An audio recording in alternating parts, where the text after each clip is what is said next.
चोरी करणारे चोरटे मिळेल त्या सामानावर हात मारतात, मात्र बरेचदा ते स्थितीनुसार देखील चोरी करतात। बुलढाण्यात देखील अशीच चोरी झाली आहे। शहरातील हॉस्पिटलच्या स्वयंपाकघरातून भरलेला सिलेंडर आणि इतर साहित्य चोरट्यांनी लंपास केलंय।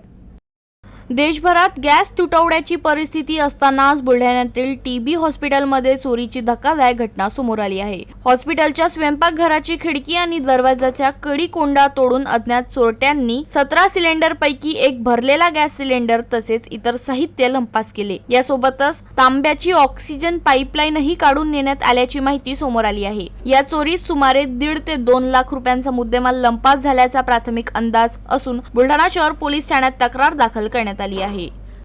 मी इथे वैद्यकीय अधीक्षक क्षय आरोग्यधाम येथून जवळपास जे काही आहाराचं सामान होतं, जे काही भांडे वगैरे होते, असं बरंच काही चोरीला गेलं। सोबत त्याच्यामध्ये 17 सिलेंडर्स आपल्याकडे होते, त्यातील एक सिलेंडर जे भरलेलं होतं ते चोरीला गेलंय।